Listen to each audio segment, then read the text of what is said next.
नमस्कार मंडळी, स्वागत आहे तुमचे आपल्या या YouTube चॅनलवरती।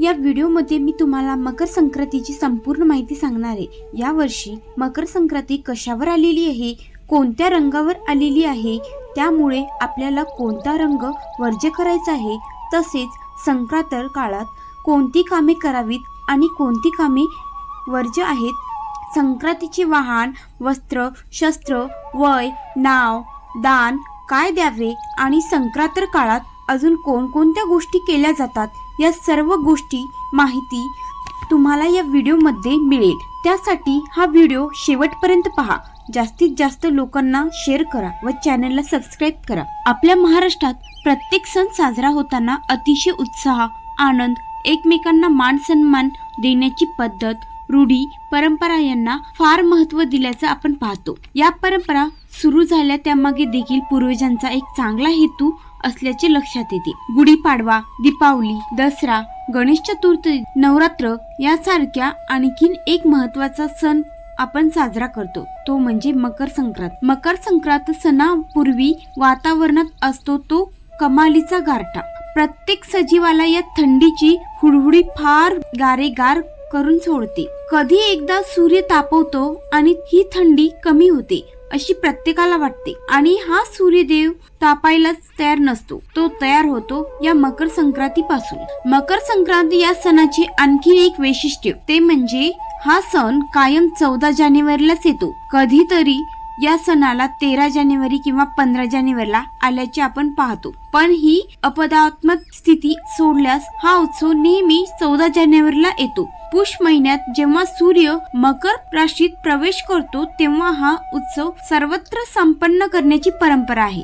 या संक्रांतीचे फळ मंगळवार दिनांक 14 जानेवारी 2025 म्हणजेच शके 1946 पौष कृष्ण पक्ष 1 रोजी सकाळी 8:54 वाजता सूर्य मकर राशीत प्रवेश करीत आहे, आणि संक्रांतीचा पुण्यकाल हा सकाळी 8:54 पासून ते सायंकाळी 4:54 पर्यंत आहे। संक्रांत ही दुसरी तिसरी कोणी नसून ती एक देवीचेच रूप आहे, आणि संक्रांतीने ज्या वस्तू परिधान केल्या असतात त्या आपल्याला वर्ज्य करायच्या असतात। सूर्याचे मकर संक्रमण पालवकरणावर होत असल्याने वाहन वाघ असून उपवाहन घोडा आहे। संक्रांतीने पिवळे वस्त्र परिधान केले आहे, हातामध्ये गदा घेतलेला आहे, केशराचा टिळा लावलेला आहे, वयाने कुमारी असून बसलेली आहे, वासाकरिता जाईचे फूल घेतलेली आहे, जातीने सर्प आहे, भूषणार्थ मोती धारण केले आहेत, वार नाव व नक्षत्र नाव महोदरी असून सामुदाय मुहूर्त 45 आहे, ती पूर्वेकडून पश्चिमेत जात आहे व वायव्य दिशेस पाहत आहे। आता संक्रांतीचे फल काय आहेत ते पाहूया। तर संक्रांतीने ज्या वस्तू परिधान केल्या आहेत त्या वस्तू महाग होतील, आणि संक्रांतीने जेथून आली आहे तेथील जनतेला सुख प्राप्त होईल। संक्रांतीच्या काळामध्ये तर दान धर्माला विशेष महत्व आहे। पूर्व काळात द्यायचे दान, नवे भांडे, घ्यायचे पण दान, गाईला घास, अन्न, तिळपात्र, गुळ, तीळ, सोने, भूमी, गाय, वस्त्र, घोडा इत्यादी या शक्तिदाने द्यावीत। मकर संक्रांतीला सुवासिनी एकमेकींना सुगड्याचे वाण देतात। या वाणात हरभरे, मटर, बोर, ऊस, गहू, तीळ, नाणे असल्याचे आपण पाहतो। हा भारतीय सण सौर कालगणनेशी संबंधित अतिशय महत्त्वाचा सण असून शेतीशी देखील संबंधित आहे।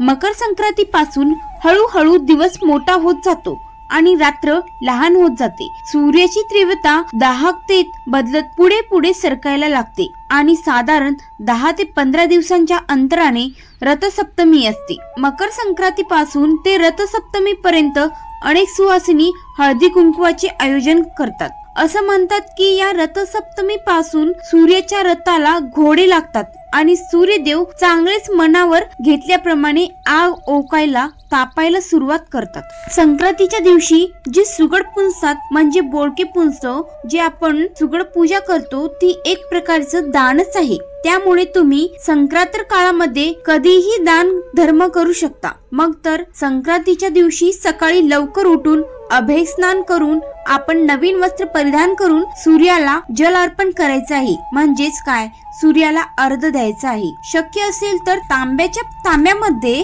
आपल्याला पाणी घ्यायचे आहे शक्य असेल तर त्यामध्ये थोडस कुंकू, तीळ, लाल फूल टाकायचं आहे आणि हे पाणी आपण सूर्याला अर्पण करायचं आहे। पाणी अर्पण करत असताना ओम सूर्याय नमः किंवा ओम आदित्याय नमः त्या मंत्राचा जप करायचा आहे। अशा प्रकारे सूर्याला जल अर्पण केल्यानंतर सूर्यदेवाची विशेष अशी पूजा करायची आहे। त्यामुळे आपल्याला चांगल्या आरोग्याची प्राप्ती होते, उत्तम तेजाची प्राप्ती होते, डी विटॅमिनची सुद्धा आपल्याला प्राप्ती होते। आता आपण पाहूया की संक्रांतीच्या काळात आपल्याला कोणती कामे वर्ज्य करायची आहेत। संक्रांतीच्या काळात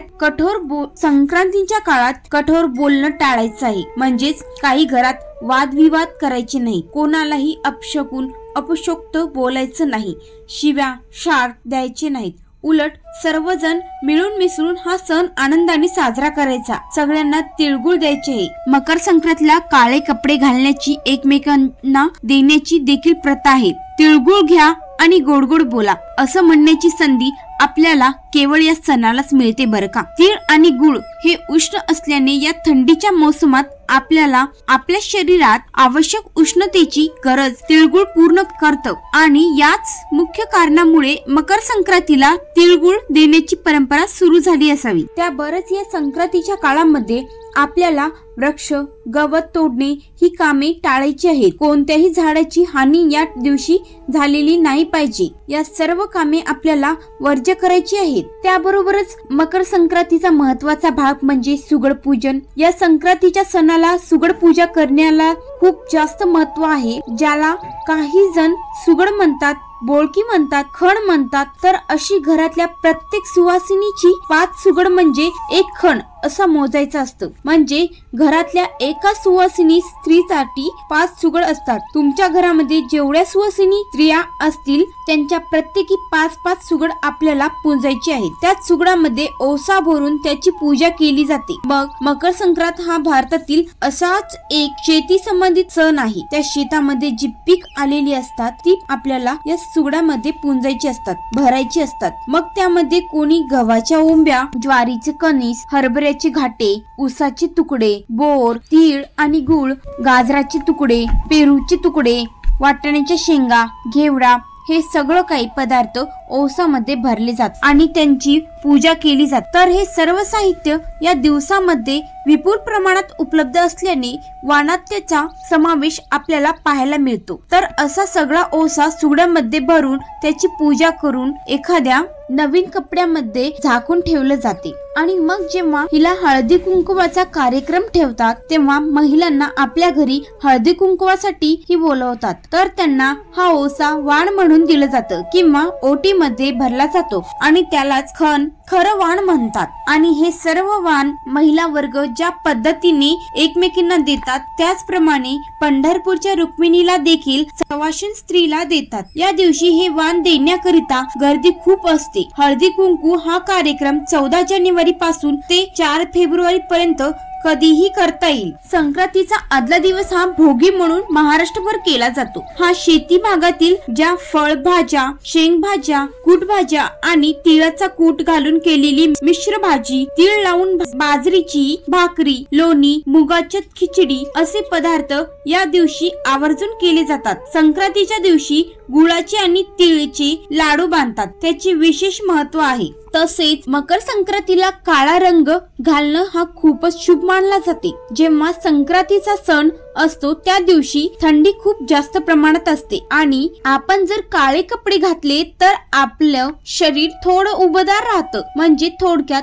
थंडीपासून आपलं संरक्षण होतं। कारण काळा रंग हा सूर्यापासून मिळणाऱ्या उष्णतेला शोषण घेतो आणि आपले शरीर उबदार ठेवतो। त्यामुळे आपण त्या दिवशी काळे कपडे घालणं चांगलंच आहे। फक्त लक्षात ठेवा, प्रत्येक वर्षी संक्रांती देवी वेगवेगळ्या रंगाचे वस्त्र परिधान करते आणि त्या रंगाचे वस्त्र संक्रांती देवीने परिधान केलेले असते, तो रंग आपण वर्ज्य करायचा असतो। तर या वर्षी पिवळ्या रंगावर संक्रांत आलेली आहे, त्यामुळे आपल्याला पिवळ्या रंगाचे कपडे चुकूनही घालायचे नाही। संक्रांती देवीने पिवळे वस्त्र परिधान केलेले आहे, त्यामुळे आपल्याला पिवळ्या रंगाचा कोणताही ड्रेस किंवा साडी घालायची नाही। डोक्यात पिवळ्या रंगाची फुलं घालायची नाही। थोडक्यात तर काय, पिवळा रंग या दिवशी टाळायचा। या दिवशी सुवासिनी बहिणीने हळदी कुंकवाचे आयोजन करतात हे तर समजले, पण बाळगोपाळाचे काय? तर मंडळी, बाळगोपाळ तल्लीन असतात आपल्या मोठ्या भावाबरोबर,